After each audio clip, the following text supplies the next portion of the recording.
So I had a question regarding Bitcoin, what I like about it, and where I see it going in the next 5 years. So I'll use this video to address that.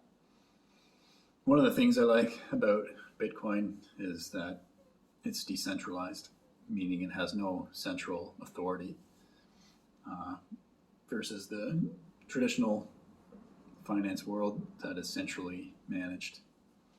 We've all heard of central banks, and they're responsible for setting the monetary policy for any given nation. And basically, that central control has meant that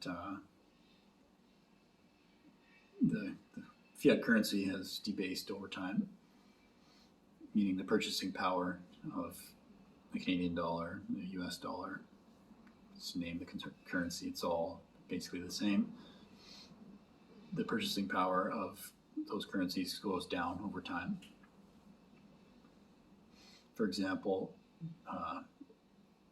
the house I had in Trenton, I found a sheet of paper in the attic that showed that the house was sold for $4,000 in 1955, and now that same house is probably selling for maybe around 300,000 today. So what happened there? Did the house get better over so many years? Well, no, it's in worse condition. It's mostly the purchasing power of the dollar used to buy that home just doesn't go as far as it used to, because fiat currency is constantly being created, which lowers the purchasing power of every existing dollar that's already in the system.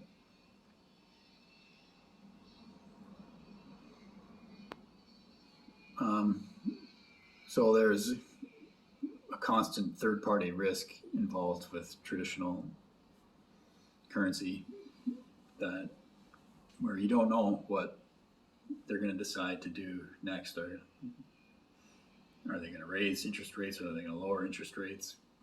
Are they going to increase the money supply, decrease the money supply?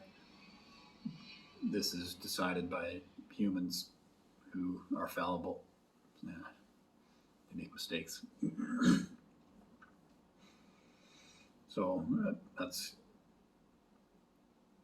I don't like that about fiat currency, and that's what I like about Bitcoin is this lack of central management is not there. Bitcoin is decentralized, and all the rules are in place, and those will not change as time goes on. There's no central bank that's deciding, okay, today there's 21 million Bitcoin, but tomorrow we're going to need more because there's a financial crisis or what have you. That doesn't happen. There's 21 million, and there will always be 21 million. So the purchasing power versus traditional currency most likely will go up over time, because when you compare it to traditional currency like the Canadian dollar or US dollar, which is being debased,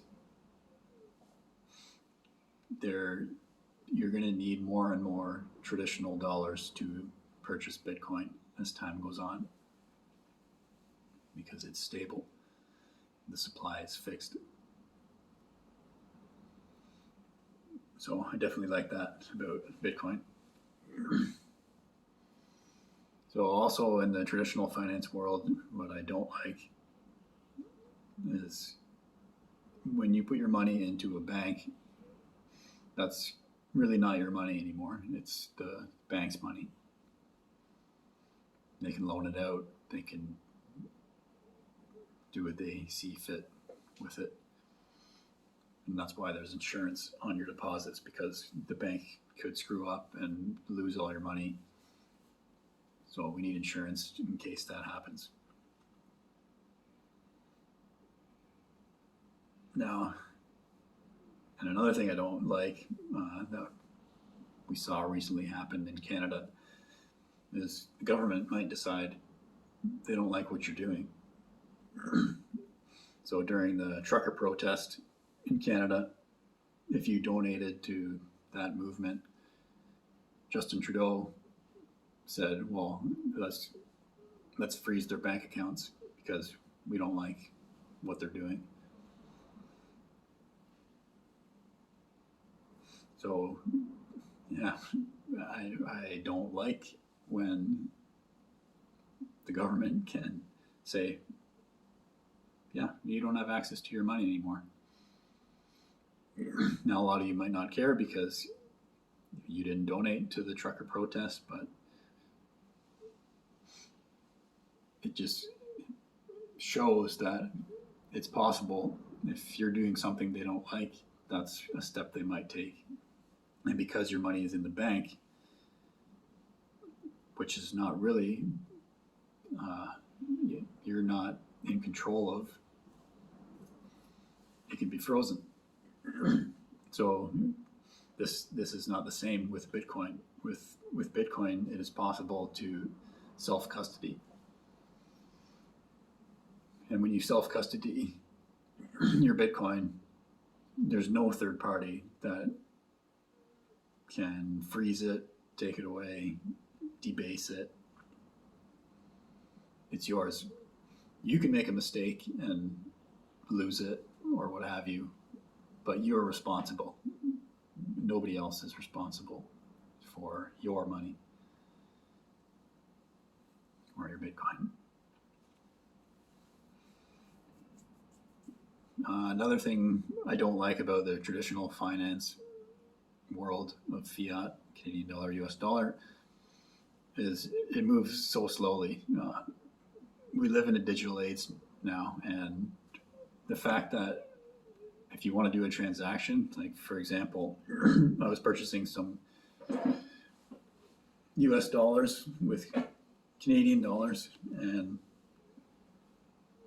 it took 3 days to make that trade. And of course, they don't operate on the weekend. So if it goes over the weekend, that could turn into 5 days to move some numbers from one account to another account.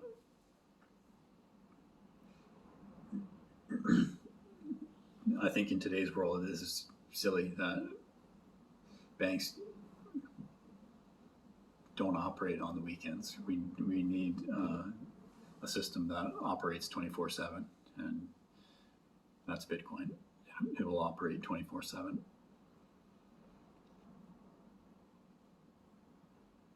So those are just a couple of reasons why I like it. There's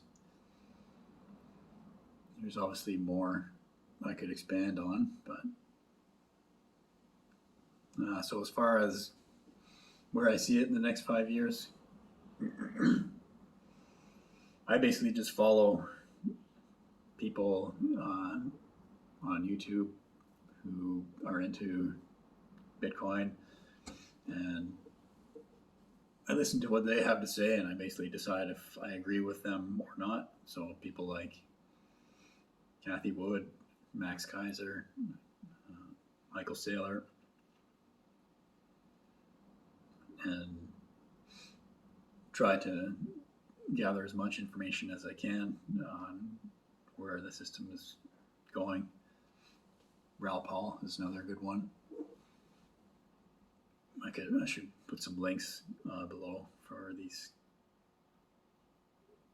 people.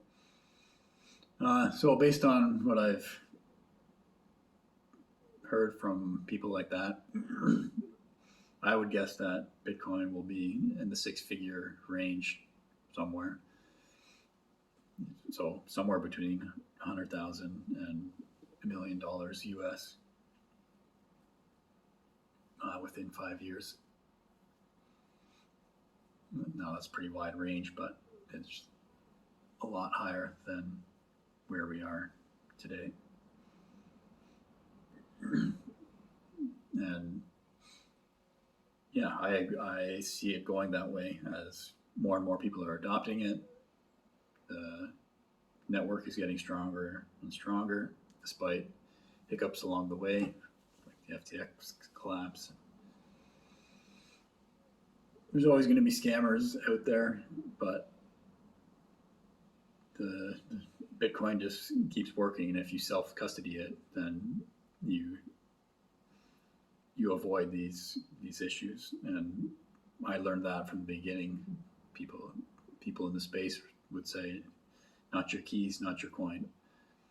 So you purchase Bitcoin on an exchange, and then you take it off as soon as possible and self custody it. So that's what I did. And yeah, I've seen exchanges, Canadian exchanges, have gone away. Now, the latest with FTX collapse, this has happened a number of times over Bitcoin's lifetime, but the system itself just keeps plugging away.